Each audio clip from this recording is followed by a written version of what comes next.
1 Samuel 6. The ark returned to Israel.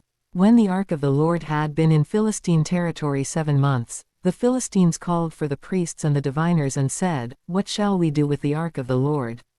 Tell us how we should send it back to its place." They answered, "If you return the ark of the God of Israel, do not send it back to him without a gift, by all means send a guilt offering to him. Then you will be healed, and you will know why his hand has not been lifted from you." The Philistines asked, "What guilt offering should we send to him?"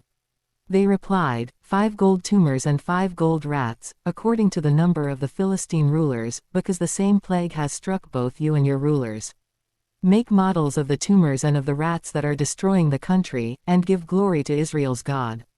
Perhaps he will lift his hand from you and your gods and your land. Why do you harden your hearts as the Egyptians and Pharaoh did?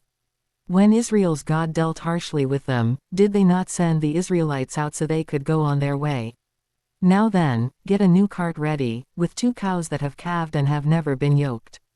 Hitch the cows to the cart, but take their calves away and pen them up.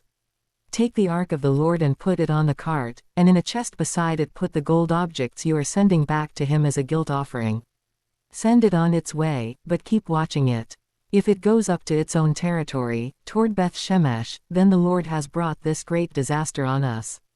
But if it does not, then we will know that it was not his hand that struck us but that it happened to us by chance.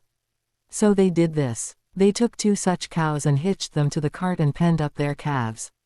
They placed the ark of the Lord on the cart and along with it the chest containing the gold rats and the models of the tumors.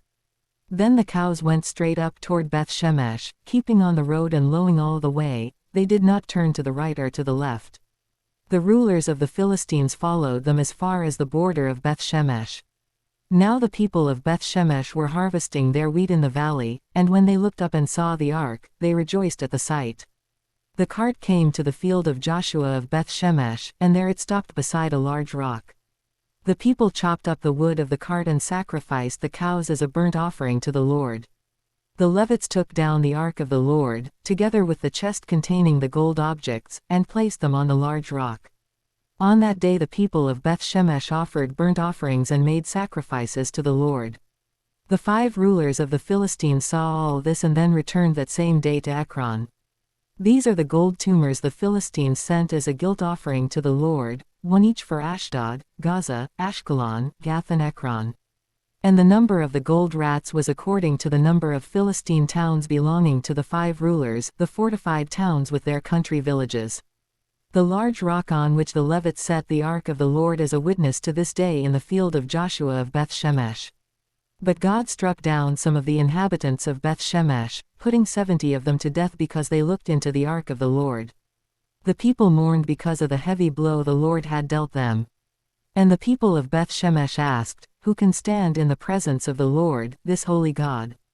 To whom will the ark go up from here?" Then they sent messengers to the people of Kiriath Jearim, saying, "The Philistines have returned the ark of the Lord. Come down and take it up to your town."